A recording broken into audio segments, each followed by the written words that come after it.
এক কম্বলের নিচে লিখেছেন সুনীল গঙ্গোপাধ্যায়। স্বামী স্ত্রীর দুষ্টু মিষ্টি ঝগড়া এবং প্রেমের কাহিনী। মাঝে মাঝে মাঝরাতিতে স্বামী স্ত্রীর মধ্যে ঝগড়া হঠাৎ শুরু তো হবেই। এ তো অতি স্বাভাবিক ব্যাপার। বিয়ের প্রথম 2 বছর সে তো একটানা পিকনিক। তারপর যদি একটি দুটি সন্তান জন্মায় তখন স্ত্রী তাদের নিয়ে ব্যস্ত থাকে কয়েক বছর। বাচ্চারা এই পৃথিবীতে জবরদখল করতে আসে। ইংরাজিতে দাম্পত্য জীবনের 7 year ইচ বলে একটা কথা আছে না, তাই নিয়ে একটা চমৎকার ফিল্মও হয়েছিল রূপসী মোহিনী ও মেরিলিন মনরোকে নিয়ে। বাংলায় বলা যায় 1 দশকের গাঁট। সেটা পেরুলে স্বামী স্ত্রীর জীবনটা হয়ে যায় নদীর মতো। কখনো বা প্রবল বর্ষার খরস্রোতা, কখনো বা শীতকালের শীর্ণ নিরুত্তাপ চেহারা। কখনো ঝগড়া হয় না, সব স্বামী স্ত্রী। আর ঝগড়া হয় না যারা বলে, সেটা কি সত্য? হাসি খুশি মুখ, পরস্পরের মন জোগানো কথা, সে জীবন খুবই কৃত্রিম আর সন্দেহজনক। ঝগড়া তো হবেই, তবে ঝগড়া অনেক রকমের। বেশিরভাগ ঝগড়াতেই কোনো আগুন থাকে না। আলোয়ান মতো হঠাৎ হঠাৎ দপ করে জ্বলে ওঠে, যেমন আলেয়া জ্বলে, ঠিক সেরকম। আবার সকাল হতে না হতেই সে আলেয়া মিলিয়ে যায়। আগুন জ্বলা ঝগড়ায় অনেক সংসার পুড়ে যায়। এ গল্প তাদের নিয়ে নয়। অরূপ আর বিশাখার মাঝে মাঝে আলেয়া ঝগড়া হয়, সব সময় নিজেদের বাড়িতেই। অন্য কোথাও বেড়াতে গেলে তারা সামলে থাকে। বিশেষত কোথাও বন্ধু বান্ধবের কাছে অতিথি হয়ে থাকলে বড় জোর একটু আধটু কথা কাটাকাটি পর্যন্ত চলতে পারে। এছাড়া একেবারে আদর্শ দম্পতির ছবি। তবে একবার একটু বেশিই ঝগড়া হয়ে গেল। আগে তার একটু পটভূমিকা দেওয়া দরকার। অরূপের বন্ধু অগ্নিব থাকে শিলচরে, ঠিক শহরে নয়, অদূরে চা বাগানে। অনেকবার সে নিমন্ত্রণ জানিয়েছে, ঠিক সুযোগ হয়ে ওঠেনি। এবারে অরূপের অফিসের কাজে মণিপুর যেতেই হলো। সুতরাং অতিরিক্ত কয়েকটা দিন বন্ধুর সঙ্গে কাটিয়ে আসা যেতেই তো পারে। বিশাখা কলেজে পড়ায়, তারও এখন ছুটি। এদের ছেলে পড়ে নরেন্দ্রপুরে, সে হোস্টেলে থাকবে। অগ্নিব চা বাগানের ম্যানেজার, তার অতি চমৎকার বাংলো, 2-3খানা গাড়ি ব্যবহার করতে পারে। খাওয়া দাওয়ার ব্যবস্থা দারুণ। অগ্নিব স্ত্রী রাত্রির স্বভাবটাই হাসি খুশি, খুব ভালো গানও গায়। সুতরাং 4 জনে মিলে বেড়ানোর আড্ডা, খাদ্য পানীয়র সদ্ব্যবহারই ছুটির কয়েকটা দিন কেটে যাওয়ার কথা এই দিন কোটা। এর মধ্যে ঝগড়াঝাঁটি তো প্রশ্নই ওঠার কথা নয়। তবু এক রাত্রে দরজা বন্ধ ঘরে দপ করে জ্বলে উঠল সেই আলেয়া। এ আলেয়াতে বেশ আঁচও আছে। ঝগড়ার উপলক্ষটি একটি কম্বল। দ্বিতীয় দিনে অগ্নিব কাছাকাছি চা বাগানের কয়েকজন বন্ধুকে নেমন্তন্ন করে এনেছিলেন সন্ধেবেলায়। আরও 3টি দম্পতি, সবাই উচ্চ শিক্ষিত, উচ্চ চাকুরে এবং উচ্চ বংশের মানুষ। কারার আবার মাছ ভাজা, কাবাব, কেউ কেউ আবার অন্য কিছু। এসব সহযোগে প্রিমিয়াম স্কচ, চিতাবাঘ শিকারের গল্প, গাল গল্প, হাসি ঠাট্টা কেটে গেল কয়েকটা ঘন্টা। তারপর ডিনার। এইসব জায়গায় এরকমই হয়ে থাকে। অগ্নিব আর রীতার সবচেয়ে ঘনিষ্ঠ বন্ধু শওকত আর রোশেনারা।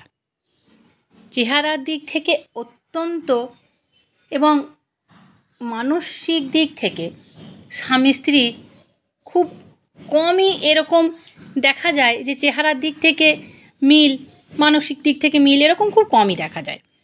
শওকত যেমন সুপুরুষ, রোশেনারা তেমনি রূপসী, যেন সিনেমার নারী পুরুষ। বস্তুত চলচ্চিত্রের নায়ক নায়িকা না হয়ে ওরা দুইজন কেন চা বাগানের নিস্তরঙ্গ জীবন কাটাচ্ছে তা বোঝা কিন্তু ভারী শক্ত। রোশেনারা বসেছিল অরূপের পাশে। কেউ পাশে বসলে তার সঙ্গে একটু বেশি কথা বলা হয়েই যায়। এবার খানিকটা অস্বস্তিও বোধ করছিল অরূপ। এখন তিলোত্তমার মতন এক নারী তার সঙ্গে বেশি গল্প করছে, এতে অন্য পুরুষদের হিংসা হচ্ছে না তো? বিশাখাকে কিছু মনে করছে না তো? অরূপ তো ইচ্ছে করে রোশেনারার পাশে বসেনি। একটি সুন্দরী মেয়ে পাশে বসলে উঠে যাওয়াটা তো চরম অভদ্রতা না? শওকত ঘুরে ঘুরে গল্প করছে সকলের সঙ্গে। বিশাখার সঙ্গেও কি নিয়ে যেন আলোচনা করলো খানিকক্ষণ। অরূপ এক জায়গাতেই বসে থাকে, সেটাই তার স্বভাব। রোশেনারা একবার উঠে গেল, কি যেন কাজের কথা বলল রীতার সঙ্গে, আবার ফিরে এলো অরূপের পাশেই বসলো। অনেক চেয়ার, অনেক সোফা খালি রয়েছে। রোশেনারা তো অন্য কারুর পাশে বসলেও পারত, তবু সে কেন আগের জায়গাতেই ফিরে এলো তা অরূপ কী করে জানবে? মেয়েটি কিন্তু তার রূপের জন্য একটুও কোনো গর্ব করে না, গর্বের কোনো ভাব নেই তার রূপের জন্য, ন্যাকামিও নেই, যৌন ইঙ্গিত সে এতটুকু ছড়ায় না। সোজাসুজি চোখের দিকে তাকিয়ে সহজ সরলভাবে কথা বলে। রোশেনারা গানও জানে। একটি নজরুল গীতি গাইতে গাইতে সে কথা ভুলে গিয়েছিল মাঝপথে। অরূপের অনেক গান মুখস্থ থাকে। বিশাখা যখন গায় অনেক সময় অরূপ কথা জুগিয়ে দেয়। সেই অভ্যেসে সে রোশেনারাকে কাবেরী নদী জলে কে গো গানটি দ্বিতীয় স্তবকে বাণী ধরিয়ে দিল। তখন অন্যরা বলল, আপনিও গান না ওর সাথে। রোশেনারাও মিনতি করল চোখের ইঙ্গিতে। দুজনে বেশ গানটা করল, ডুয়েট। অরূপ রোশেনারার সঙ্গে সুর মিলিয়েছে, গলা মিলিয়েছে, কিন্তু সে একবারও রোশেনারার হাত স্পর্শ করেনি। কিছুটা মদ্যপানের পর অন্য মেয়েদের একটু গা ছুঁয়ে কথা বলার ঝোঁক থাকে পুরুষদের। অরূপ কিন্তু নিজেকে সামলে রেখেছে। মাঝে মাঝেই তার চোখাচোখি হচ্ছিল তার স্ত্রী বিশাখার সঙ্গে। বিশাখা অবশ্য কোনো রকম রাগের ভাব দেখায়নি। অরূপের মনে হলো তার বউও এখানে বেশ সুন্দরী আছে। ডিনারের পর বিদায় নেবার পালাতে কিছু সময় কেটে যায়। গাড়িতে ওঠার আগেও থেকে যায় গল্পের রেশ। সবাই দাঁড়িয়েছে বাইরের চাতালে। এখানে উজ্জ্বল আলো থাকলেও একটু দূরেই মিশমিশে কালো অন্ধকার। বেশ শীত পড়েছে। দূরে ডাকছে একটা রাত জাগা পাখি। অতিথিরা চলে যাওয়ার পরেই বিশাখা বলল, আমার খুব ঘুম পেয়ে গেছে, আমি শুতে যাচ্ছি। অরূপ আর অগ্নিব একটুখানি কি নিয়ে আলোচনা করতে বসলো খানিকক্ষণের জন্যে। অরূপের চোখে ঘুম ঢুলে এলো। ওদের শুতে দেওয়া হয়েছে ডান দিকের একটি কোণের ঘরে। সে ঘরটি খুবই প্রশস্ত। সংলগ্ন বাথরুমটিও বৈঠকখানার মতন বড়। জানলা খুললেই দেখা যায় বাগান, দূরে পাহাড়ের পটভূমি, পাহাড়ের চূড়ায় একটা মন্দিরের আলো জ্বলছে। ঘরের মধ্যে একটা আবছা নীল আলো জ্বলছে। কম্বলে মুখ ঢেকে শুয়ে আছে বিশাখা, সম্ভবত ঘুমন্ত। পা টিপে টিপে এসে শব্দ না করে পোশাক বদলে ফেলল অরূপ। বাথরুমে ঘুরে এসে শুয়ে পড়ল। কলকাতায় ঘুমের আগে কিছু না কিছু বই পড়া তার অভ্যেস। এখানে বিছানার পাশে আলো নেই, রাতও হয়েছে অনেকটা। রাত জাগা পাখিটার ডাক শুনতে শুনতে ঘুমিয়ে পড়ল অরূপ। কতক্ষণ পরে কে জানে কিসের যেন শব্দে ঘুম ভেঙে গেল অরূপের। কেউ কি কাঁদছে?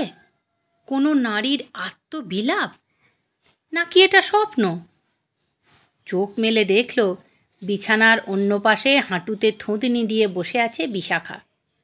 ফুপিয়ে ফুপিয়ে আপন মনে কি যেন বলছে। ব্যস্ত হয়ে অরূপ জিজ্ঞাসা করল, কী হয়েছে মণি? পেটে ব্যথা করছে? বিশাখা কোনো উত্তর দিল না।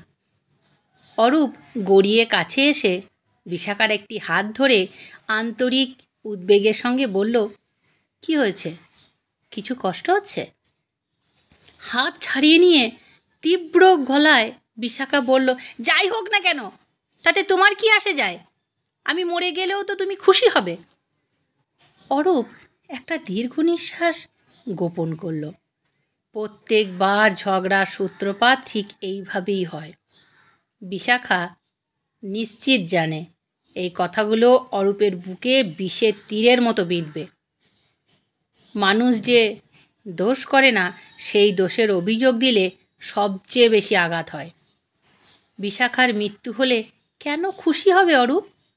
সে কি এতটাই খারাপ লোক? বিশাখার বিরুদ্ধে তার তো তেমন কোনো অভিযোগ নেই।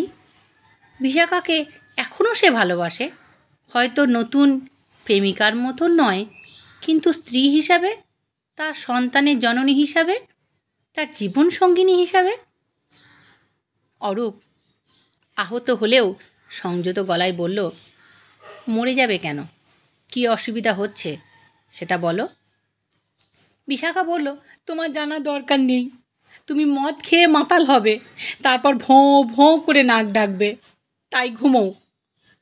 এটাও একটা বিষের তীর। অরূপ নিয়মিত মদ্যপান করে বটে, কিন্তু বিশাখা ছাড়া তাকে আর কেউ মাতাল বলে না। সবাই বলে অরূপকে কখনো বেচাল হতে কেউ কখনো দেখেনি। তাতে অরূপ গর্ব অনুভব করে। মাতাল শব্দটি সে অপছন্দ করে। একদিন হয়তো মাত্রা একটু বেশি হয়ে যায়, শরীর কিছুটা দোলে, কথা বলে উচ্চকণ্ঠে, কিন্তু সে কারুর সঙ্গে অভদ্র ব্যবহার করে না। নিজের পায়ে দাঁড়াবার শক্তি কখনো হারায় না, গালমন্দও করে না। মেজাজ ফুরফুরে হয়, তারপর সে সেইভাবেই ঘুমোয়। কে ভোঁস ভোঁস করে ঘুমুচ্ছে, কে নিঃশব্দে ঘুমুচ্ছে, তা কে জানে? অরূপের নাক ডাকা সম্পর্কে বিশাখার কখনো তেমন অভিযোগ তো জানায়নি। আজকাল বিশাখা কেমন যেন খিচখিচ খিচখিচ করে নাক ডাকে। ঘুম না এলে অরূপ তা শুনতে পায়, কিন্তু একবারও সে কথা বলেনি তো বিশাখাকে। অরূপ বলল, আমি মোটেই মাতাল হইনি। তুমিও তো আজ দিব্যি জিন, কেমন যেন জিন খাচ্ছিলে দেখলাম, 2 বার না 3 বার নিলে। আচ্ছা? বিশাখা কণ্ঠস্বরে অনেকখানি ঝাল মিশিয়ে বলল, তুমি দেখেছিলে? আমার দিকে দেখার তোমার কোনো সময় ছিল? তুমি তো একজন সুন্দরিনীই মত্ত ছিলে। অরূপের মনে মনে এই আশঙ্কাই ছিল। রোসেনারা সে কেন অরূপের পাশে বসেছিল সারাক্ষণ? তার জন্য তো অরূপ দায়ী নয়। সে তো মহিলাকে ডাকেনি, টানাটানিও করেনি। এবার কি একটু ঝাঁঝ এসে গেল অরূপের গলাতে। সে বলল, মত্ত হয়েছিলাম মানে? একজন পাশে বসলে কথা বলবো না? বিশাখা বলল, শুধু কথা? হ্যাঁ, চোখ সরাতেই তো পারছিলে না, তারপর হিন্দি সিনেমার নায়কের মতো মাঝপথে গান জুড়লে। তারপর কথার পিঠে কথা, গরম গরম কথা, চাপা গলায় ঝগড়া। একসময় অরূপ আর বিশাখার হাত ধরে বসল। এত রাত্রিতে এইসব কথা বলে কোনো লাভ আছে? শুধু শুধু ঘুম নষ্ট। শুয়ে পড়ো, কাল সকালে কথা হবে। বিশাখা বলল, তুমি ঘুমোচ্ছিলে না? ঘুমোও, কে বারণ করেছে? আমি একটুও ঘুমোতে পারছি না এতক্ষণ। তুমি নেশার ঝোঁকে কম্বলটা টেনে নিয়েছিলে বারবার। ওহ, আমার ইচ্ছা করছে এক্ষুনি কোথাও চলে যেতে। এরকম বিছানায় কেউ শুতে পারে? শীতে কাঁপছি। কাল সকাল হলেই আমি কলকাতায় ফিরে যাব। তুমি থেকো এখানে, সুন্দরী মেয়েদের নিয়ে ফষ্টি নষ্টি করো। আমি এখন দেখতে আসবো না, আমি দেখতেও আসবো না, আমার দেখে খারাপও লাগবে না। অরূপ বলল, মনি প্লিজ প্লিজ, তুমি মোটেই দেখতে খারাপ হওনি। আমি তোমাকে আগের মতনই ভালোবাসি। বিশাখা বলল, বাজে কথা বলো না। সব পুরুষরাই স্বার্থপর, কম্বল টেনে নিয়ে নিজে ঘুমুচ্ছে। কার স্বপ্ন দেখছো? এদিকে আমি। আসল সমস্যাটা কি তাহলে কম্বল নিয়ে? এই কম্বলটাই খুব অভিনব, খাটটাও মস্ত বড়, অন্তত ৩-৪ জন শুতে পারে। ৪খানা মাথার বালিশ, 2খানা পাশ বালিশ, কিন্তু কম্বল মাত্র একটি। এত বড় কম্বল দেখাই যায় না। এবং মখমলের কভার, ভেতরে যে উল আছে তা বোঝাই যায় না। ভারী নরম আর আরামের। এ কম্বলের নিচে অন্তত 4 জন শুতে পারে। চা বাগানের বাংলোয় নিশ্চয়ই আরও অনেক কম্বল আছে, কিন্তু স্বামী স্ত্রীর জন্য যে এই একটি মাত্র কম্বল দেওয়া হয়েছে তা নিশ্চয়ই এই কম্বলটার বৈশিষ্ট্যের জন্যই। মধ্যরাত্রির বিদায় এক সময় থেমে যাবেই। স্বামী স্ত্রী 2 দিকে ফিরে শোবে, এক সময় ঘুমিয়েও পড়বে। কিন্তু অরূপের আর ঘুম আসে না। মাতাল হওয়ার অভিযোগ তাকে কষ্ট দিচ্ছে। একটি সুন্দরী মেয়েকে নিয়ে মেতে উঠে নিজের স্ত্রীকে অবহেলা করার অভিযোগ সে মানতে পারেনি। অবশ্য এরকম অভিযোগ সে আগেও কয়েকবার শুনেছে প্রকারান্তরে। সবচেয়ে বেশি আঘাত সে পেয়েছে স্বার্থপরতার কথা শুনে। সে স্বার্থপর? স্ত্রীকে শীতেই কষ্ট দিয়ে সে একা কম্বল উপভোগ করছে। অরূপের মতন পুরুষরা নিজের স্ত্রীর কাছেও কি এরকম হতে পারে? তা কখনোই হতে পারে না। নিজে কম্বল গায়ে না দিলেও সে তার বিশাখার গায়ে কম্বলটা ঠিকই জড়িয়ে দেয়। এক একজন পুরুষেরা শোয়াটা এক একজনের বড় অদ্ভুত ধরনের। ঘুমের মধ্যে তারা সারা বিছানা ঘুরে বেড়ায়, পাশের লোকের গায়ে হাত পা তুলে দেয়। বিয়ের আগে অরূপের এই দোষ খুবই ছিল, এখন শুধরে গেছে। বিশাখা কখনো অরূপের শোয়ার কোনো দোষ দেখেনি। কিন্তু কম্বলটা টেনে নেওয়া, কলকাতায় 2 জনের জন্য আলাদা আলাদা কম্বল থাকে। বিয়ের পরে প্রথম দিকে 2 জনে আলাদা কম্বল ছুঁড়ে ফেলে দিতে ইচ্ছা করে। ইদানিং 2 জনে যখন শুতে যায়, মাঝে মাঝে শরীর নিয়ে মত্ততার পর ঘুমে আলাদা আলাদা কম্বলে। শরীর সুখের পর ঘুমের সুখ আরও বেশি। আলাদা কম্বলে ঘুমের সুখ অবধারিত। ইদানিং শরীর নিয়ে মত্ততার রাত্রি কম্বল ক্রমশ কমে যাচ্ছে, বাড়ছে ঘুমের সুখের ব্যাকুলতা। ঘুম বিঘ্নিত হলে বিশাখার খুবই মেজাজ খারাপ হয়ে যায়, হয়তো সব মেয়েরই হয়। এখন বিশাখার জন্য 2/3 কম্বল ছেড়ে দেওয়া হয়েছে। ঝগড়ার পর বিজয়িনী হয়ে ঘুমিয়ে পড়েছে বিশাখা। শুধু জেগে থেকে ছটফট করছে অরূপ। এই জাগরণ অন্যরকম। আমরা অনেক সময় ভাবি সারা রাত ঘুম আসছে না। আসলে পুরোপুরি জাগ্রত থাকার বদলে এক ধরনের আধো ঘুম, পাতলা পাতলা স্বপ্নের মধ্যে কেটে যায় সময়টা। অরূপও আধা জাগ্রত অবস্থার মধ্যে অনবরত ভেবে যেতে থাকলো একটাই কথা, সে স্বার্থপর। সে বিশাখার কাছ থেকে এত বড় কম্বলের অনেকটা টেনে নিয়ে নিজে ঘুমিয়েছে। বিশাখার অভিযোগ হয়তো পুরোপুরি মিথ্যা নয়। সে কি অন্য দিনের তুলনায় আজ বেশি মদ্যপান করে ফেলেছিল? রূপসী রোশেনারা পাশে ছিল বলেই কি তার শরীরে বেশি চনমন হয়ে গিয়েছিল? এত বড় কম্বল, তবু ঘুমের ঘোরে সে বিশাখার গা থেকে টেনে নিয়েছিল অনেকখানি। হতেও তো পারে। আধো ঘুমের মধ্যে অনুতপ্ত বোধ করল অরূপ। বিশাখাকে তার আরও ভালোবাসতে ইচ্ছা হলো, কিন্তু এরকম ঝগড়ার পর হঠাৎ ভালোবাসার কথা ঠিক বিশ্বাসযোগ্য তো মনে হয় না। মনে হয় যেন মন জোগানো কথা। হঠাৎ একটা যুক্তি মাথায় এসে গেল অরূপের। হতে পারে সে আজ একটু বেশি মদ্যপান করে ফেলেছিল। হতে পারে নেশাগ্রস্ত ঘুমের ঘোরে সে বিশাখার গা থেকে কম্বল টেনে নিয়েছে। কিন্তু তার তো একটা সহজ সমাধানও ছিল।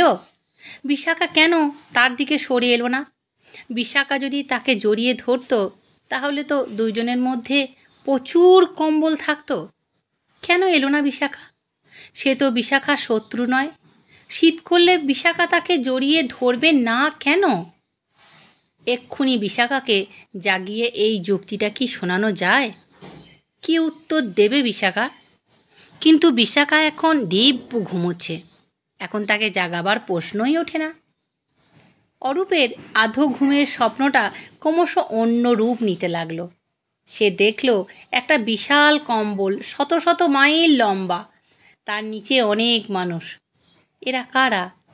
এরা সারা দেশের মানুষ একটা কম্বলের নিচে শুয়ে আছে। কখনো কম্বলটা সরে গেলে সবাই কাছাকাছি এসে জড়াজড়ি করছে, হাসছে। গোর্খাল্যান্ড, কামতাপুরী, সুন্দরবনের মানুষ কম্বলটা একদিক থেকে অন্যদিকে বেশি করে গেলে সবাই হাসাহাসি করতে আবার ঠিক করে নিচ্ছে। শেষ রাতের স্বপ্ন হঠাৎ তো থেমে যায় না, চলতেই থাকে। যারা এরকম স্বপ্ন দেখে তারা জানে অন্যমনস্ক হয়ে ঘুমোবার চেষ্টা করলেও স্বপ্নটা চলতেই থাকে। অরূপ দেখতে লাগলো সারা আকাশ জুড়ে উঠছে একটা কম্বল, রং বদলাচ্ছে, তবু প্রধানত নীল রঙের। তারপর অরূপ দেখলো সারা পৃথিবী জুড়ে রয়েছে একটা নীল রঙের কম্বল, আকাশের বদলে। সেই কম্বলের নিচে পৃথিবীর সব মানুষ, আকাশে সেই কম্বল নিয়ে টানাটানি চলছে। আবার ঠিকঠাক করে নিয়ে খলখল খলখল করে বা খিলখিল খিলখিল করে হাসছে সব মানুষ। কালো মানুষ, সাদা মানুষ, খয়েরি রঙের মানুষ, ঝগড়া হচ্ছে, আবার মিটেও যাচ্ছে। মানুষ কাছাকাছি এলেই ঝগড়া মিটে যায়। যত দূরত্ব হয়, গণ্ডগোলের মূল কিন্তু এই দূরত্ব।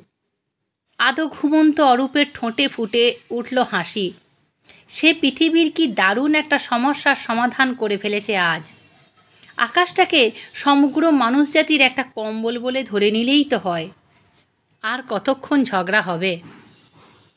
সকালে যখন ঘুম অরূপের ভাঙল, তখনও বিশাখা ঘুমন্ত। নিজের অজ্ঞাতেই সে জড়িয়ে আছে অরূপকে, শরীরে শরীর, বুকে বুক। এত বড় কম্বলটা পড়ে আছে খাটের নিচে।